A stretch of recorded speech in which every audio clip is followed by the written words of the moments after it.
निज मन मुकुर सुधारी बरन रघुबर विमल जसु जो दायक फलचारी बुद्धिहीन तनु जानिके सुमिरो पवन कुमार बल बुद्धि विद्या देहु मोहि हरहु कलेश विकार।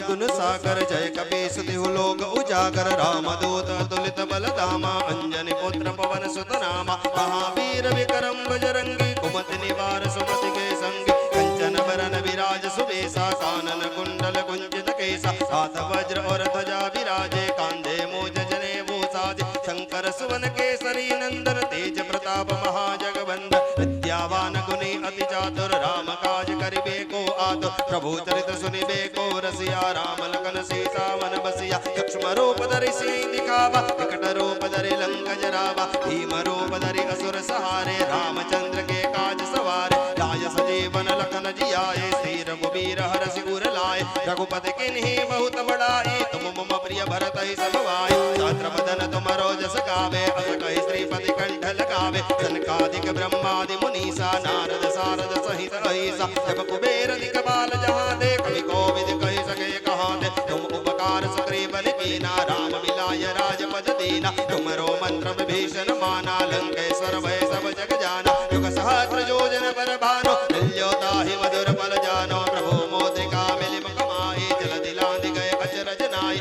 दुर्गम काज जगत के जेते सुगम अनुग्रह तुमरे देते राम दुआरे तुम रखवारे होत न आज्ञा बिनु पैसारे सब सुख लहे तुम्हारी शरणा तुम रक्षक काहू को डरना पवन तेज समारो आपे तीनों लोक हांकते काबे भूत पिशाच निकट नहीं आवे महावीर जब नाम सुनावे नासे रोग हरे सब पीरा जपत निरंतर हनुमत बीरा संकट ते हनुमान छुड़ावे मन क्रम वचन ध्यान जो लावे सब पर राम तपस्वी राजा तिनके काज सकल तुम साजा और मनोरथ जो कोई लावे सोई अमित जीवन फल पावे चारों जुग प्रताप तुम्हारा है प्रसिद्ध जगत उजियारा साधु संत के तुम रखवारे असुर निकंदन राम दुलारे अष्ट सिद्धि नौ निधि के दाता असबर दीन जानकी माता राम रसायन तुम्हारे पासा सदा रहो रघुपति के दासा तुम्हारे भजन राम को पावे जन्म जन्म के दुख बिसरावे अंत काल रघुपति जाई जहाँ जन्म हरि भक्त कहाई और देवता दितन धरई हनुमत से ही सर्व सुख करई संकट कटे मिटे सब पीरा जो सुमिरे हनुमत बलबीरा जय जय जय हनुमान गोसाई कृपा करो गुरुदेव की नाई जो सत बार पाठ कर कोई झूठ ही बंदी महासुख होई जो यह पढ़े हनुमान चालीसा होय सिद्धि साखी गौरीसा तुलसीदास सदा हरि घेरा कीजय नाथ हृदय मोह डेरा कीजय नाथ हृदय मोह डेरा कीजय नाथ हृदय मोह डेरा।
नगिनदास दोषी परिवार आयोजित श्रीमद भागीरथी कथा गंगा मां आओ चतुर्थ दिवसे नंद घेरा नंद भयो जय कन्हैया लाल की कृष्ण जन्म तरफ प्रयाण करिए ना पूर्व दोषी परिवार वती पूज्य आप श्री भागवत जी नु पूजन अर्चन व्यास सुखदेव जी नु पूजन। श्री कृष्ण गोविंद हरे मुरारे हे नाथ नारायण वासुदेव जिह्वे पिबस्वा मृत में तदेव गोविंद दामो दर माधवेति गुरुर्ब्रह्मा गुरुर्विष्णु गुरुर्देवो महेश्वर गुरुर्साक्षात् परब्रह्म तस्मै श्री गुरवे नमः। ओम भूर्भुवस्व श्रीमद्भागवत महापुराण पुरुषोत्तमाय नमः। सुखदेव जी स्वरूपाय नमः। पूजन अर्चनम समर्पयामि। आओ प्रेम ने श्रद्धा पूर्वक आदर पूर्वक दोषी परिवार ना आंगणे अनहद आनंद आज मुंबई ना आंगणे विराजमान कांदीवली ना आंगणे विराजमान दोषी परिवार અને એમની સાથે એમના તમામ મહેમાનો તમામ અતિથિ ગણો તમામ શ્રોતાજનો વેવાઈ વેલા તમામ સંબંધીઓ દેશ વિદેશીઓમાંથી બેસી અને આજ કથાનો આનંદ લઈ રહ્યા છે તો સ્વર્ગસ્થ મંગળાબેન નગીનદાસ દોશી પરિવાર ખૂબ ખૂબ હૃદયપૂર્વક તમામ વૈષ્ણવ ભક્તજનોનું હાર્દિક સ્વાગત કરીને તમામને જય શ્રી કૃષ્ણ કહે છે। आज आ कृष्ण जन्म महोत्सव में आपड़ा बधानी वचमा अमारा प्रिय मित्र एवा हितेश भाई बारा बारा परिवार एमनी साथे एमना मित्र ने हवे अमारा मित्र पण बनी गया ए परिवार अहींया पधार्यो छे। खूब खूब मोरबी थी पधारेलो परिवार एमनो दोषी परिवार वती खूब खूब अहींया हार्दिक हार्दिक स्वागत छे।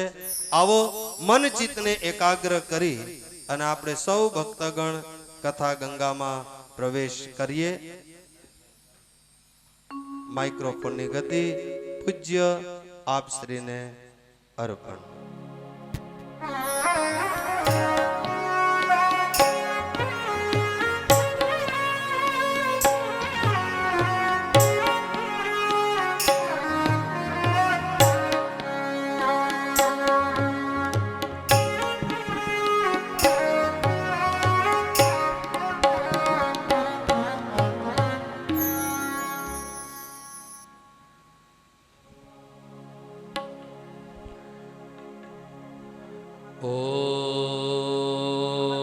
ओम नमो भगवते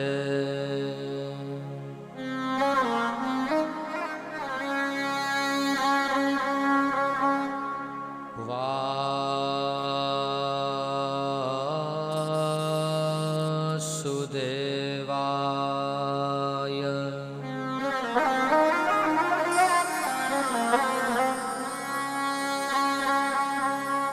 स्वस्ति श्री गणेशाय नमः।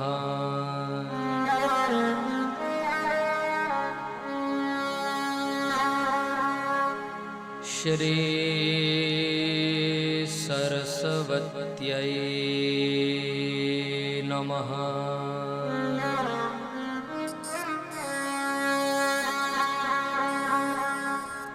श्री गुरुभ्यो नमः।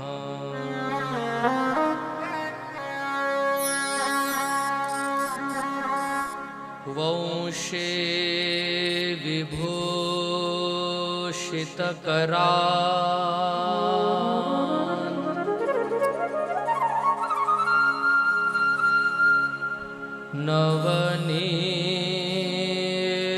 नवनीरदाभा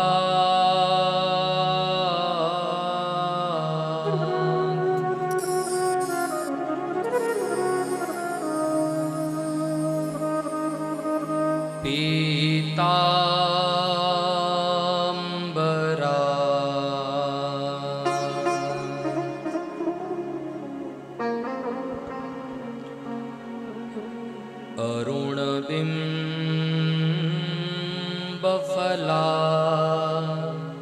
धरोष्ठा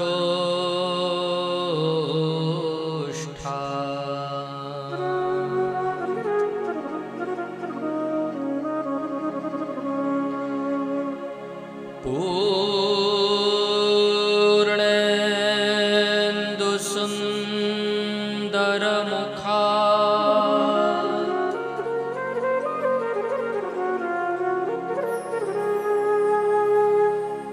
अरविंद नेत्रा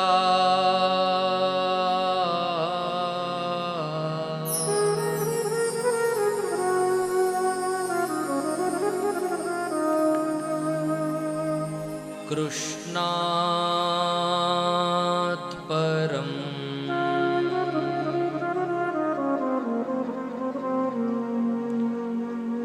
किमपि तत्त्वमहं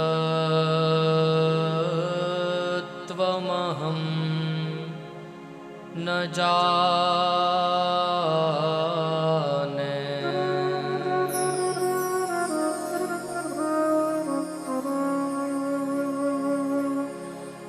कृष्ण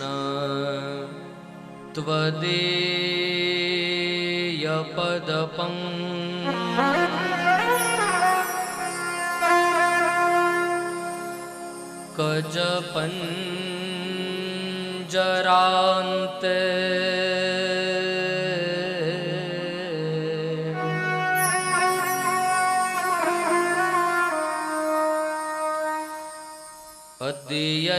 अद्यैव मे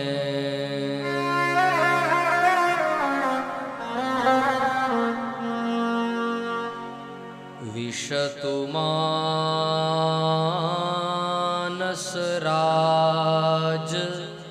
हंसः।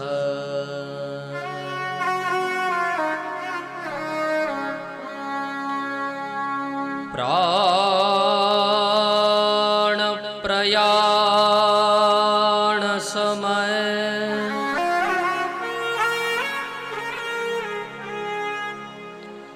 कफवात पित्तये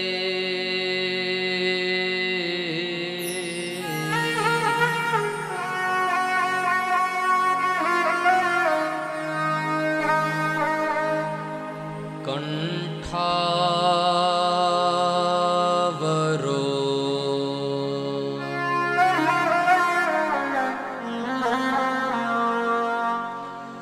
धनविधौ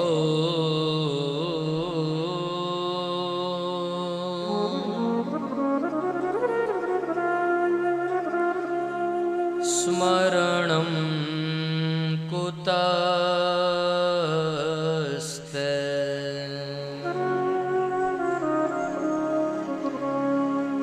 श्री द्वारिकाधीश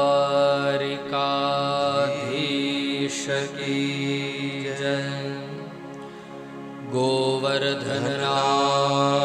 की जय, श्री गिरिराज धरण की जय, श्री बालकृष्ण लाल की जय, सद्गुरु भगवान की जय। ओ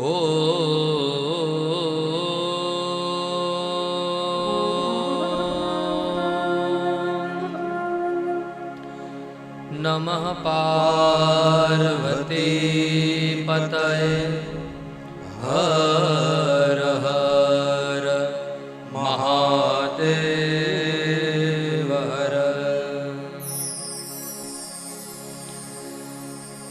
राम कृष्ण हरे मुकुंद मुरारी, राम कृष्ण हरे मुकुंद मुरारी, राम कृष्ण हरे मुकुंद मुरारी, राम कृष्ण हरे मुकुंद मुरारी, राम कृष्ण हरे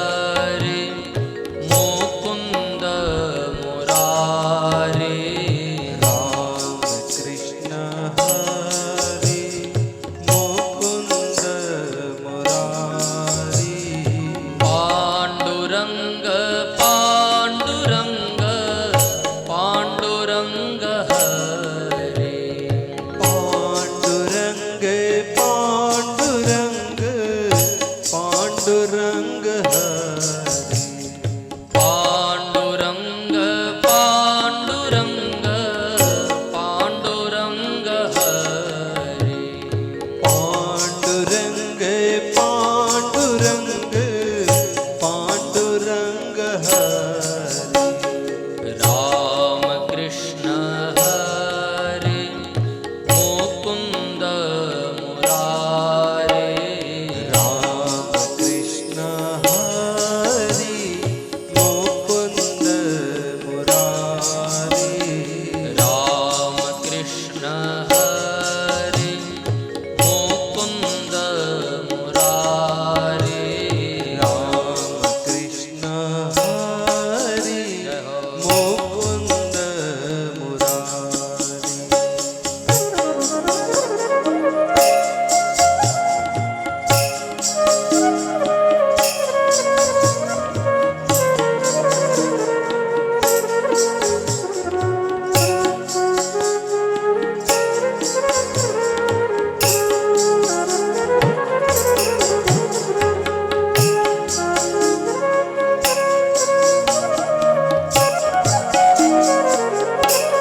पंढरीनाथ विठ्ठल माझा विठ्ठल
कस्तूरी तिलकं ललाटपटले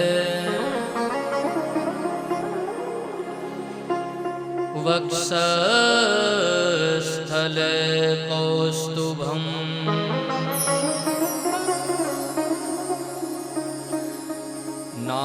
नासाग्रे वरमौक्तिकं करतले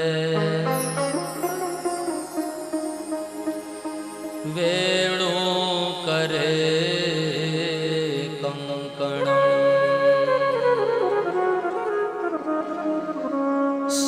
सर्वांगे हरिचन्दनं सुललितम्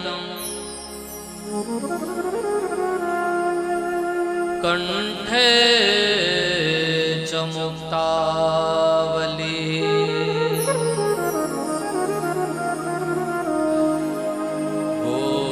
गोपस्त्री परिवेष्टितो विजयते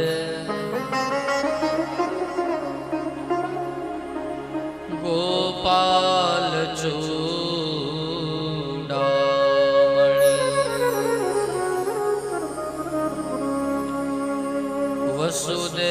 वसुदेवसुतं देवं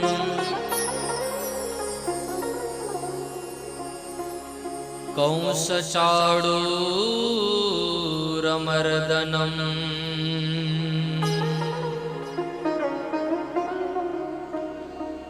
देवकी परमानन्दम्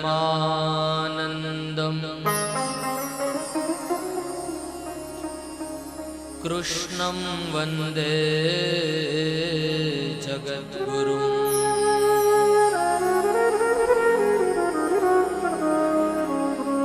गुरुर्ब्रह्मा गुरुर्विष्णुः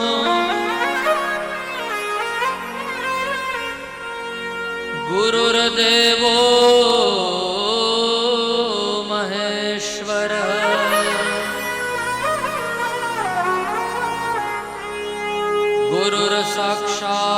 गुरुर्साक्षात् परब्रह्म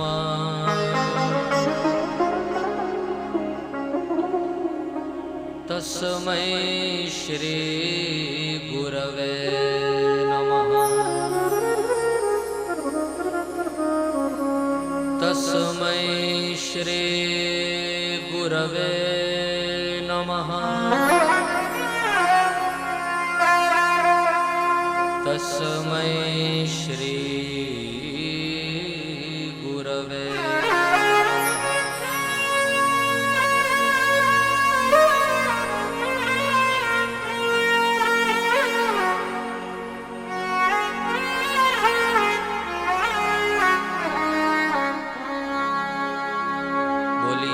सुखदेव जी महाराज की जय।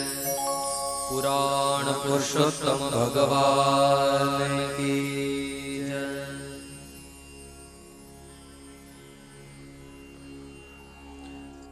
પરમ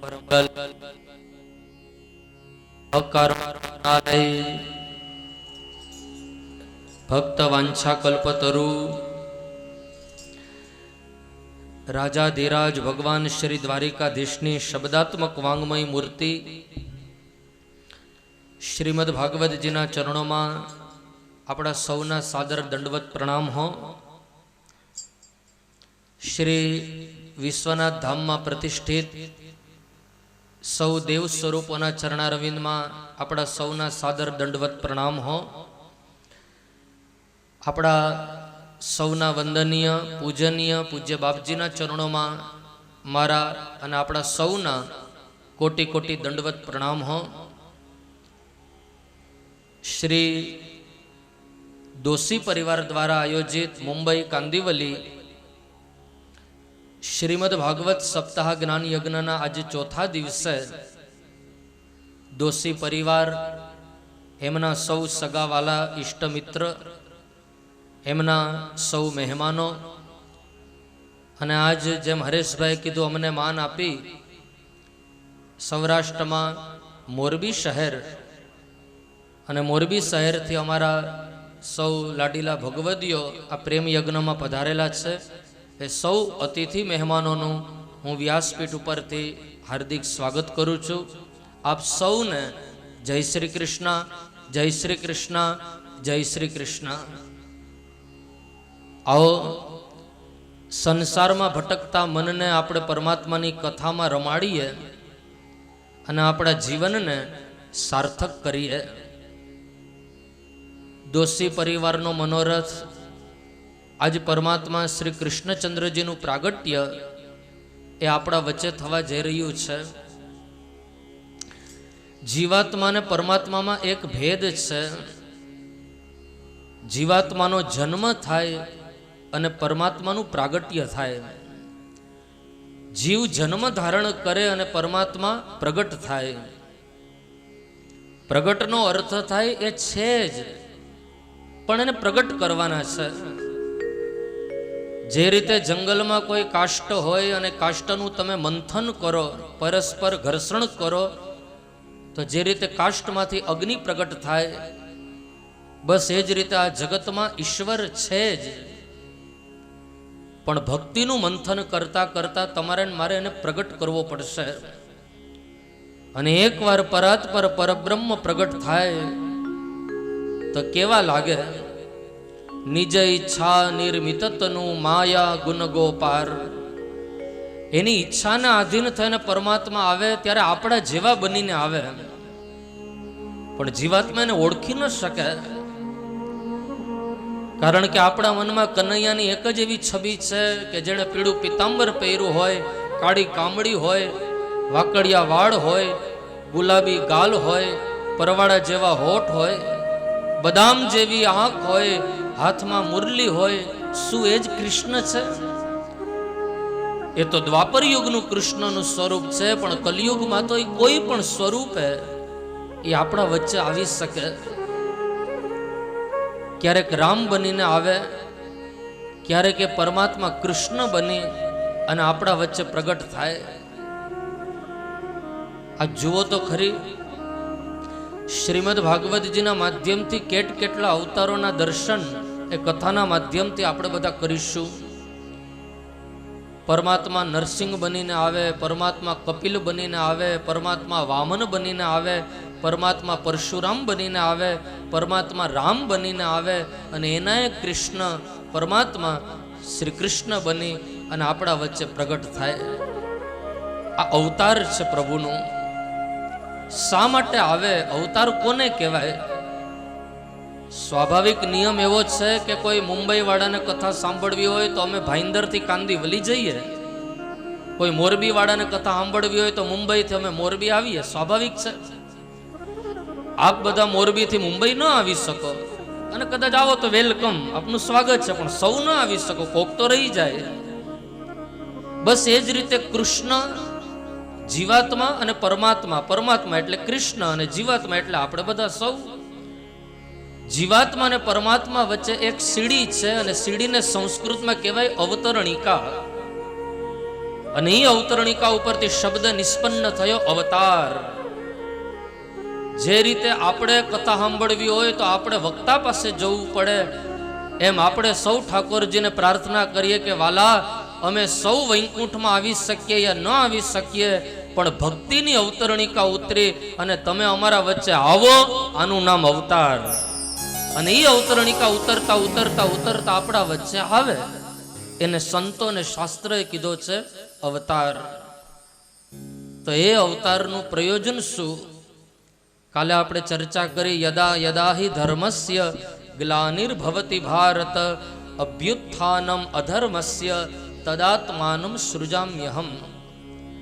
જ્યારે જ્યારે ધર્મની હાનિ થાય, જ્યારે જ્યારે સંતોનું બ્રાહ્મણોનું અપમાન થાય, નિંદાઓ થાય, એમને કષ્ટ પડે, ત્યારે જગતનો નાથ આપણા વચ્ચે પ્રગટ થાય, અવતરિત થાય. રામચરિત માનસમાં બાબા તુલસીદાસજી કહે છે, ચારની રક્ષા કરવા માટે પ્રભુ આવે. આ ચાર પાત્ર કોઈ સામાન્ય નથી. બાબા તુલસીદાસજી કહે છે, વિપ્રધેનુ સુર સંતહિત લીનહ મનુજ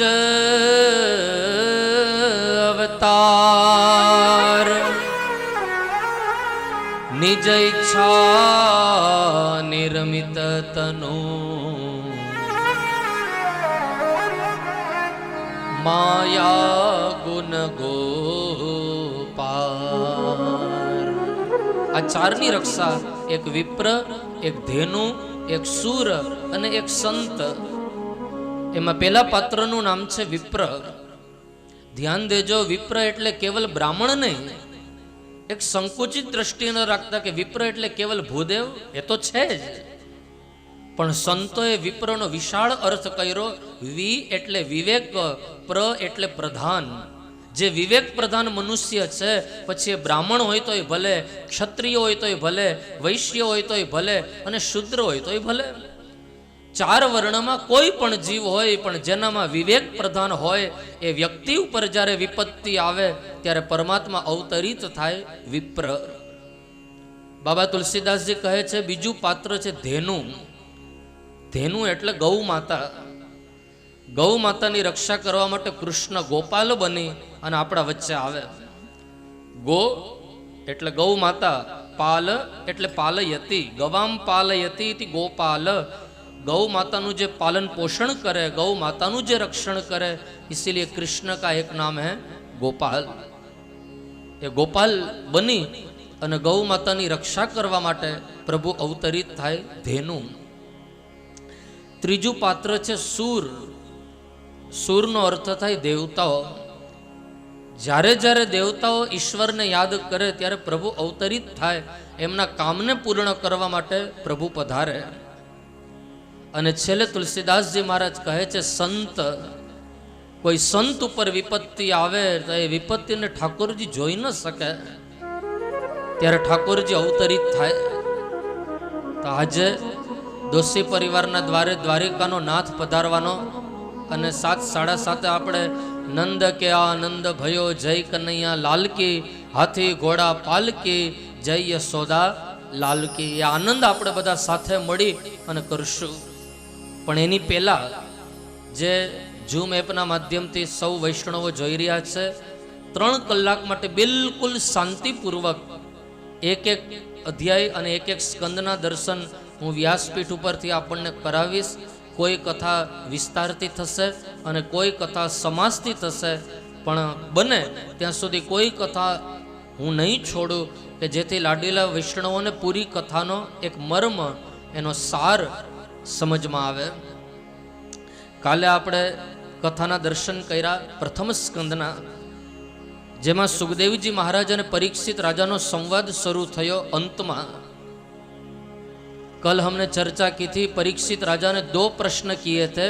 पहला प्रश्न कि जो जीवात्मा का मृत्यु नजदीक आया हो वे व्यक्ति को क्या करना चाहिए, ये हमें बताओ. और दूसरा प्रश्न, प्रत्येक मनुष्य का कल्याण किसमें है, ये हमें बताओ. 2 प्रश्नना जवाबમાં સુખદેવજી મહારાજ પૂરી ભાગવતજીની યાત્રા કરાવે છે પરીક્ષિત રાજાને. રાજા, તમે તો બહુ ભાગ્યશાળી છો કે તમારા હાથમાં 7 દિવસ છે. અરે ખટવાંગ રાજાએ તો 2 ઘડીમાં મુક્તિને મેળવી. 2 ઘડી એટલે 48 મિનિટ. જો 48 મિનિટમાં ખટવાંગ રાજા મુક્તિને મેળવતા હોય તો તમારા હાથમાં તો 7 દિવસ છે. હું તમને મુક્તિ અપાવીશ, હું તમારા મૃત્યુના ડરને દૂર કરીશ. મરવાનું બધાને જ છે, કોઈ અમરપટ્ટો બંધાઈને નથી આવ્યો, પણ મારું મૃત્યુ ન બગડે. અને એ અંત સમયે કોઈક સદગુરુ આપણો હાથ પકડી અને તમને ને મને મોક્ષનો દ્વાર બતાવે ને, આનાથી બીજું મોટું સૌભાગ્ય કયું હોઈ શકે? આજે એ સૌભાગ્ય પરીક્ષિત રાજાને પ્રાપ્ત થયું. આ પરીક્ષિત રાજાની કથા નથી, આ આપણા બધાની કથા છે. આપણો પણ અંત સમય આવવાનો, આપણે પણ જરાસંધ આવવાનું. ભાગવતજીમાં કથા આવે કે 10મ સ્કંદના 50 અધ્યાય પછી જરાસંધ આવે. જરા એટલે વૃદ્ધાવસ્થા, એનું આક્રમણ થવાનું જ. ડોંગરે બાપા કહેતા કે 50 વર્ષ સુધી આપણે જેમ કહેશું ને એમ શરીર કરશે, અને 50 પછી શરીર જેમ કહેશે એમ આપણે કરવું પડશે. આ નિયમ છે. જરાસંધ, એનું આક્રમણ થવાનું. એટલે તો આપણે ગુજરાતીમાં કહેવાય જવાની એ જવાની. જવાની એ તો જવાની જ છે, કાયમી નથી. ઓ જાય ગઈ. પણ જે મારી જેટલી પણ અવસ્થા ઠાકોરજીએ નિયુક્ત કરી હોય એ અવસ્થાને હું એવી સુધારું, સત્સંગ કરતા, સત્કર્મ કરતા કે પરમાત્મા મારી નોંધ લે. ઈશ્વરના ચોપડે સુવર્ણ અક્ષરે મારું નામ નોંધાય. આજ એ સૌભાગ્ય મળ્યું છે પરીક્ષિત રાજાને. સુખદેવજી મહારાજ કહે, રાજા બોલો, તમારા મનમાં કોઈ પ્રશ્ન હોય હજી બતાવો. પરીક્ષિતજી કહે, ગુરુદેવ, પરમાત્મા તો એક હતા, પણ એકમાંથી અનેક થઈ અને કઈ રીતે સૃષ્ટિની રચના કરી એ વિસ્તારથી આપ કથાના દર્શન મને કરાવો. ત્યારે સુખદેવજી મહારાજ સૃષ્ટિની રચનાની કથા બતાવે છે રાજાને. તમારું મારું મૂળ કોણ, કઈ રીતે આખા જગતની રચના થઈ, કઈ રીતે એક એક જીવોની રચના થઈ, સુખદેવજી મહારાજ કહે છે, રાજા, ભગવાન એક હતા જેનું નામ છે નારાયણ. નાર એટલે જળ, અયન એટલે રિયે. જે જળમાં જ શયન કરે, જે જળમાં જ રિયે, એનું નામ છે નારાયણ. તો એક દિવસ નારાયણને થયું કે હું એક છું, એકમાંથી મારે અનેક થવું છે. એકોહમ બહુશ્યામહ, મારે અનેક થવું છે. તો લાવને પહેલે વહેલા મારા નાભીમાંથી એક પુષ્પને પ્રગટ કરું. ભાગવતજીમાં એવી કથા છે કે નારાયણે પોતાના નાભીમાંથી પહેલું પુષ્પ પ્રગટ કર્યું, જેનું નામ પડ્યું કમળ. હવે આપણે વિચારતા એટલા બધા ફૂલ છે, સૂર્યમુખી છે, ગુલાબ છે, એકેય ફૂલ નહીં, કમળ શા માટે? એનો અર્થ બતાવે કે કમળમાં પાણીના એક પણ બુંદ સ્પર્શતા નથી, એ નિર્લિપ્ત છે. ભગવાન તમને ને મને બતાવે કે આ જગતમાં રહો તો કમળની જેમ રહો, કે માયાના એક પણ બુંદ મને સ્પર્શે નહીં. હું નિર્લિપ્ત રહું, જલ કમલવત રહું આ જગતમાં. પૂજ્ય ભાઈશ્રી કથામાં કહે કે સંસાર में रहो तो मालिक बनकर मत रहो, बल्कि संसार में रहो तो माली बनकर रहो. मालिक બનીને ને બાપ બનીને હું ન રહું, હું માળી બનીને રહું. બાપ તો એક જ છે, જગતનો નાથ, દ્વારિકાનો નાથ શ્રી કૃષ્ણ. બસ ભગવાન એકમાંથી અનેક થયા ને નાભીમાંથી પહેલું પુષ્પ કમળને પ્રભુએ પ્રગટ કર્યું. અને એક કમળમાં પરમાત્મા નારાયણે સૌથી પહેલા ભગવાને બ્રહ્માજીને પ્રગટ કર્યા. બોલો બ્રહ્મ નારાયણ ભગવાન કી જય. હવે કમળ હતું ને કમળની વચ્ચે બ્રહ્માજી બેઠા હતા. પાખડીઓ બધી ખુલી તો બ્રહ્માજીને થયું કે આખા જગતમાં મારા સિવાય બીજું કોઈ જ નથી. અહમ બ્રહ્માસ્મિ, કેવલ અને કેવલ હું ને હું જ છું. હવે જીવને જ્યારે અભિમાન આવે કે હું જ છું, તો ભગવાનને થયું લાવને થોડી કમળની દાંડી હલાવું. તો હેઠેથી પ્રભુએ કમળની દાંડી હલાવી અને જેવી હલી ત્યાં તો બ્રહ્માંડ ડગમગવા લાગ્યું. બ્રહ્માજીને થયું કે આ કોણ હલાવે? નક્કી મારું કોક મૂળ છે, મારે મૂળને શોધવા માટે જવું પડશે. એ વખતે બ્રહ્માજી કમળની નાળમાં નીચે ઉતરતા ગયા, પણ પોતાના મૂળને એ કે શોધી ન શક્યા. ત્યારે પરમાત્માએ આકાશવાણી કરી કે બ્રહ્માજી તમે તપ કરો, હજારો વર્ષો સુધી તપ કરો, પછી મારા વિરાટ સ્વરૂપના દર્શન હું આપને કરાવીશ.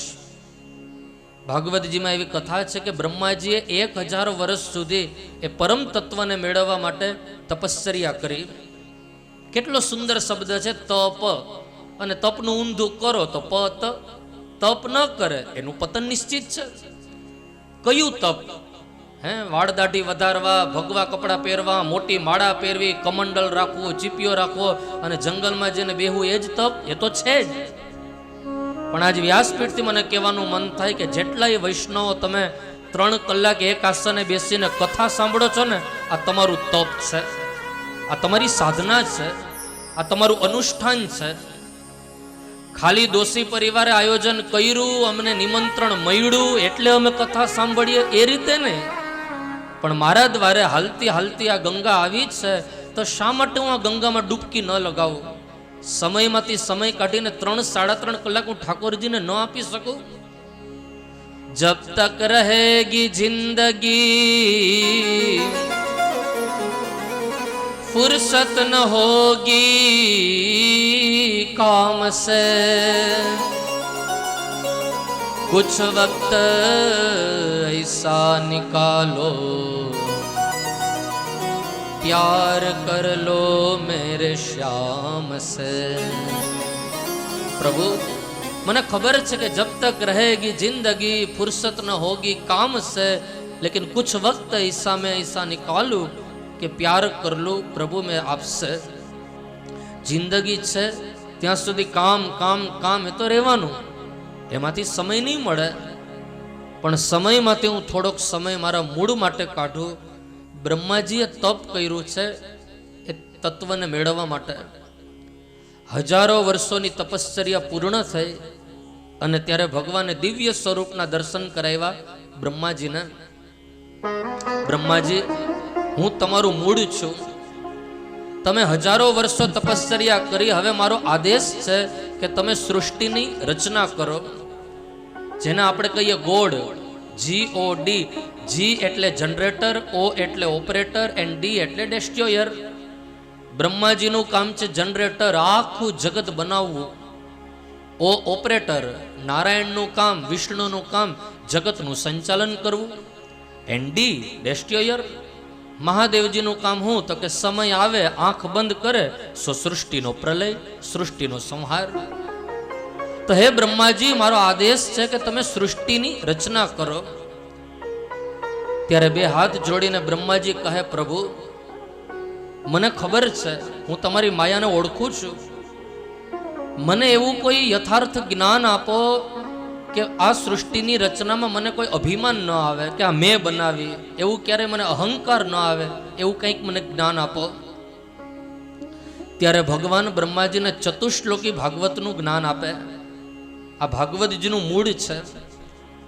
બધા વૈષ્ણવો ધ્યાન દેજો, ઘરની અંદર ડેલી ચતુશ્લોકી ભાગવતનું પારાયણ થવું જ જોઈએ. 4 શ્લોક છે, 5 મિનિટ થાય. કોઈ બ્રાહ્મણો પાસે તમે એ 4 શ્લોક અનુષ્ટુપ છંદ છે અને લખી લ્યો ને, તો વ્યાસજી કહે છે કે એને 18,000 શ્લોક બોલવાનું પુણ્ય મળે. આ મહિમા છે ચતુશ્લોકી ભાગવતની. તો આપણી એક ટાઈમની કથા છે, લગભગ બધી કથા લેવાઈ જ જાય, પણ કદાચ કોઈ કથા છૂટી પણ જાય તો કાંઈ ચિંતા ન કરતા ચતુશ્લોકી ભાગવત સાંભળી લઈએ, એને સંપૂર્ણ ભાગવત સાંભળવાનું પુણ્ય પ્રાપ્ત થાય છે.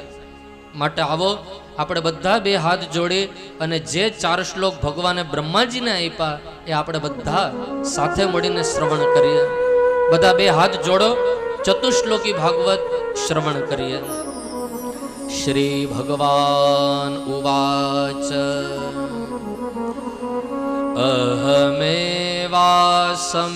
અહમેવાસમેવાગ્રે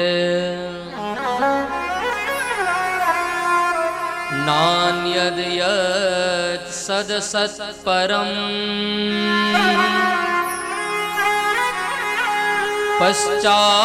पश्चादहं यदेतच्च यो वशिष्येत सोऽस्म्यहम्. ऋतेर्थं यत् प्रतीयेत न प्रतीयेत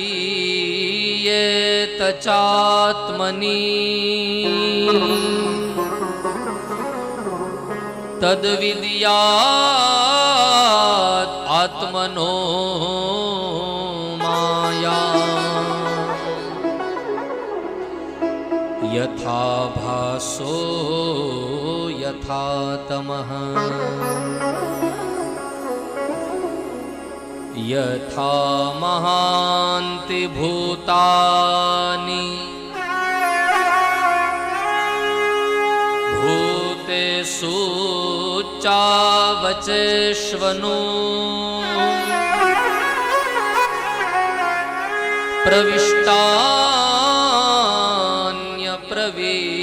प्रविष्टान्यप्रविष्टानि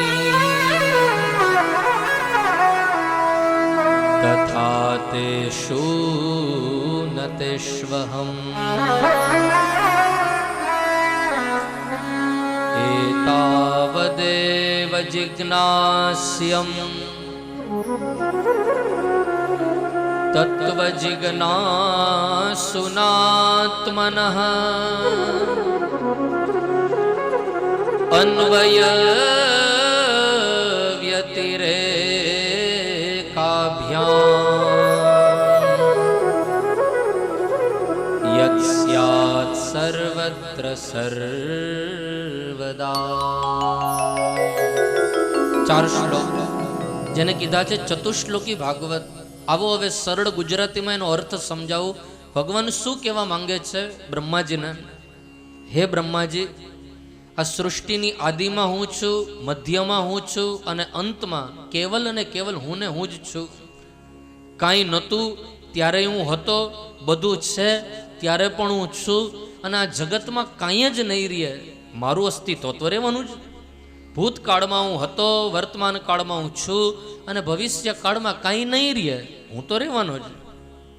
ભગવાન બ્રહ્માજીને કહે તમે સૃષ્ટિ બનાવો પણ સૃષ્ટિમાં મારી માયામાં ફસાતા નહીં. મારી માયા બહુ ખતરનાક છે. બે અક્ષર છે માયા. મા એટલે નૈવ, યા એટલે જે નથી એના દર્શન જગતને કરાવે, આનું નામ માયા. જે સત્યને ઢાકે અને અસત્યને પ્રગટ કરે, ઓરિજિનલને ઢાકે અને ડુપ્લિકેટને પ્રગટ કરે, આનું નામ માયા. ભગવાને ઉદાહરણ બતાવ્યું બ્રહ્માજીને કે જે રીતે આકાશમાં એક ચંદ્ર હોય અને નીચે તમે પાણી ભરેલો થાળો મૂકો તો આકાશમાં રહેલો ચંદ્ર એ પાણીમાં એનું પ્રતિબિંબ દેખાય, તો ચંદ્ર કંઈ બે નથી, ચંદ્ર એક છે. બસ એ જ રીતે ભગવાન બ્રહ્માજીને કહે છે કે આ જગતમાં કેવલ ને કેવલ હું એક છું.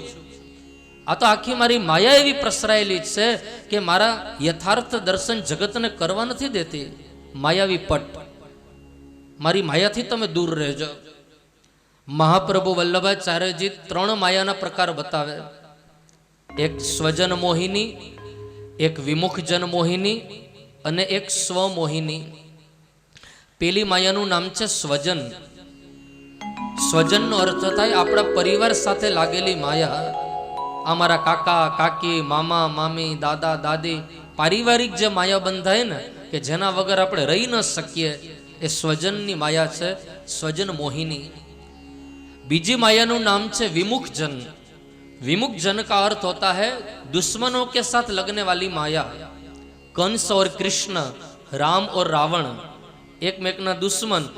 હવે કંસ ભલે રહેતો હોય મથુરામાં અને કૃષ્ણ રહેતો હોય વ્રજમાં, ગોકુળિયામાં, પણ આખો દિવસ ક્યારે કૃષ્ણ આવે, ક્યારે મારો કાળ આવે, તો એ જે માયા લાગી એ વિમુખજન. અને ત્રીજી માયાનું નામ છે સ્વમોહિની માયા. વલ્લભાચાર્યજી કહે છે કે સ્વમોહિનીનો અર્થ થાય પરમાત્મા જેમાં બંધાય. બે માયામાં ભગવાન તમને ને મને બાંધે, પણ ત્રીજી માયા એવી છે કે સ્વયં ભગવાન બંધાય. એ માયાનું નામ છે રાધા, એ માયાનું નામ છે સીતા. સીતાની માયામાં પ્રભુ રામ બંધાણા અને રાધાજીની માયામાં ભગવાન કૃષ્ણ બંધાણા. રાધે તું બડ ભાગિની, તૂને કોન તપસ્યા કી, तीन लोक तारन तरे सो तेरे आधीन ओ सावरे तेरे बिन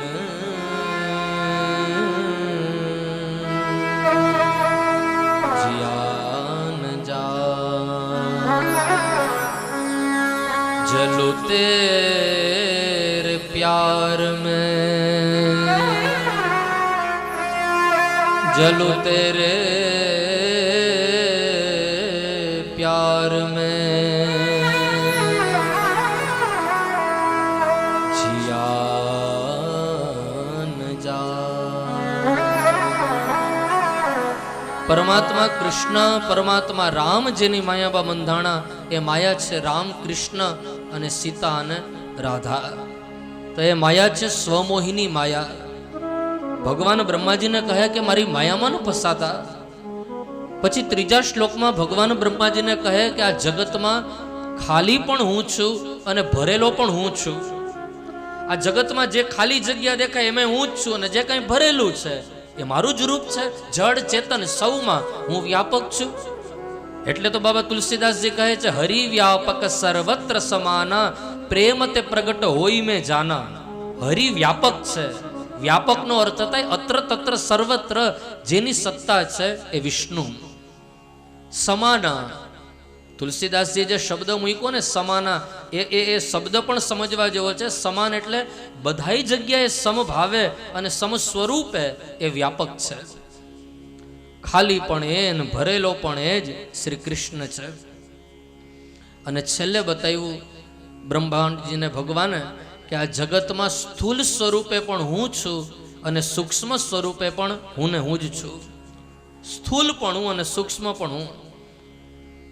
એક ઉદાહરણ તરીકે એક્ઝામ્પલ તમને બતાવું. 4-વ્હીલર ગાડી લઈને કોઈ જતું હોય અને એ વખતે નાનકડું એક્સિડન્ટ કોઈકનું થાય અને તરત જ કોઈ વ્યક્તિ બચાવવા માટે આવે અને હોસ્પિટલમાં લઈ જાય તો એ વ્યક્તિ આપણા માટે ભગવાનથી કમ નથી.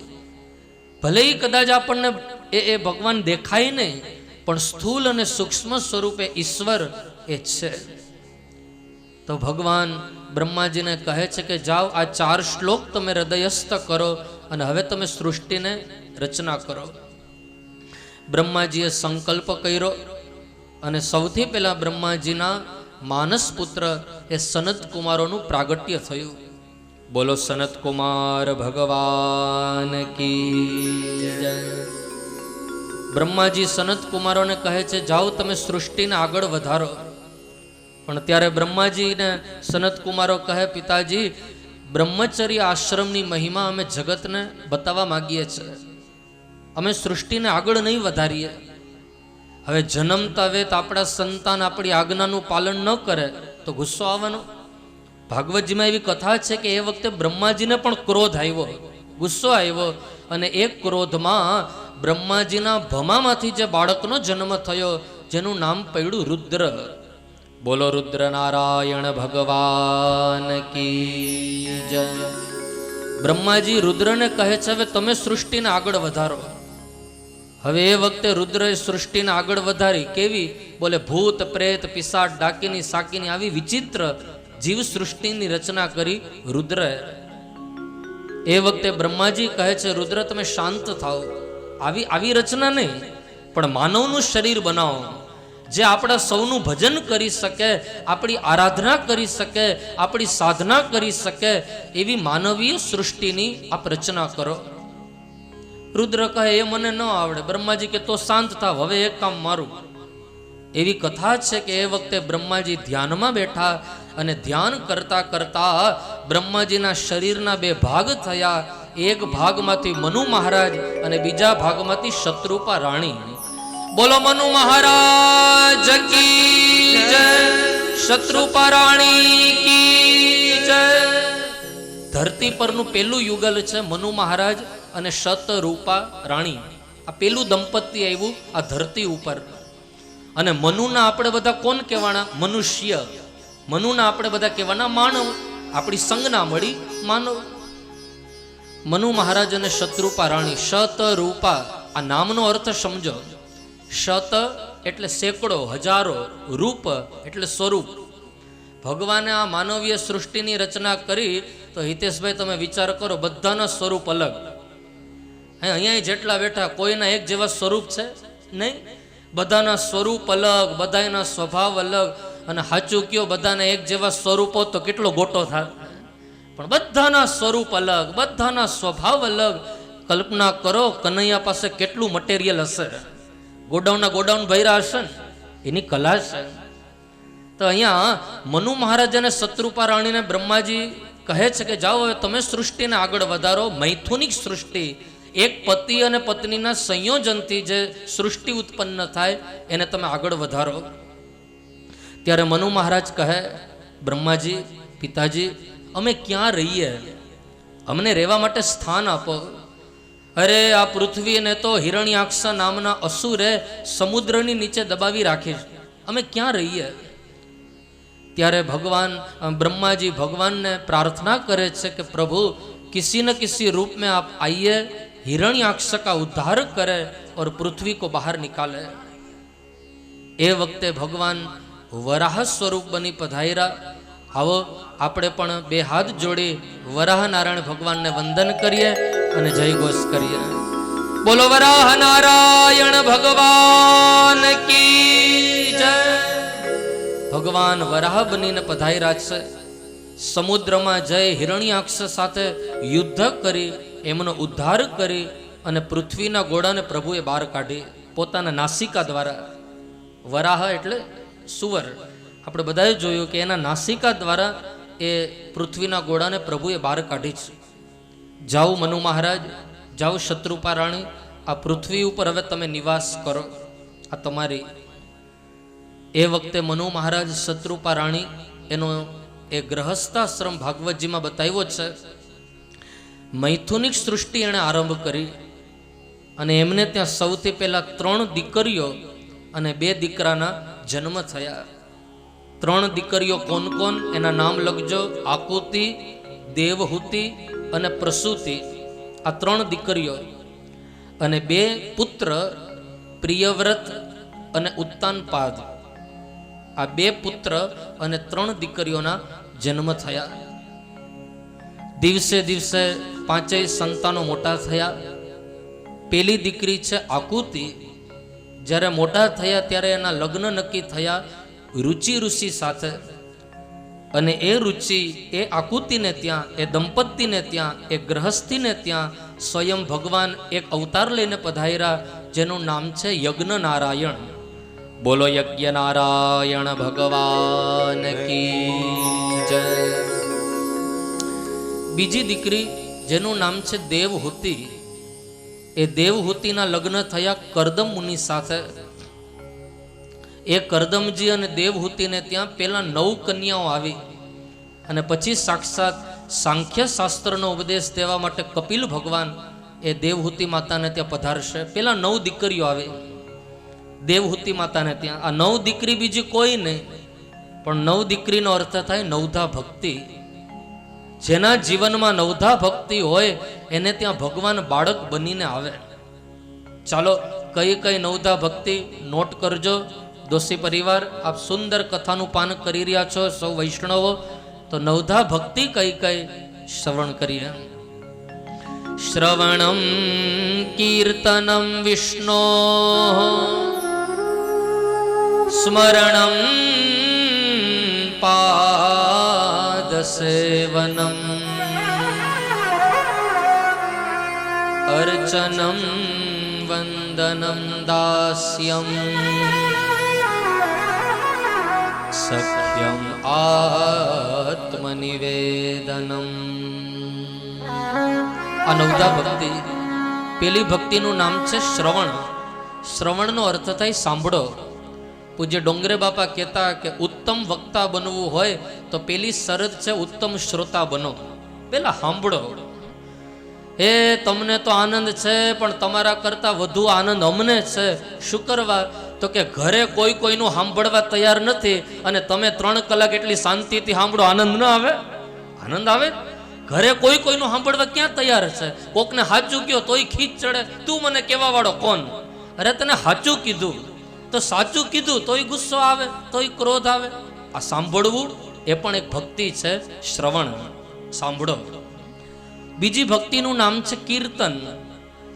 કીર્તનનો અર્થ થાય ઠાકોરજીનું બને એટલું કીર્તન. અને કીર્તન ક્યારે થાય? કંઈક સાંભળવું હોય તો, શ્રવણ કર્યું હોય તો જ એનું કીર્તન થાય. જેમ બાપજીએ વચનામૃતમાં પહેલા દિવસે કીધું, હે વિદેશના ગોરિયાઓ વ્રજમાં જઈ અહીંયા સુધી ગોપી ચંદનનો ચાંદલો, ગળામાં તુલસીજીની માળા અને હાથમાં ગૌમુખી માળા, એ વિદેશના ગોરિયાઓ વ્રજમાં આવી અને કૃષ્ણની સામે બેહી હાથમાં કરતાલ લઈ મૃદંગ વગાડતા વગાડતા ઠાકોરજીનું જે કીર્તન કરે ને એ સાંભળવું ગમે.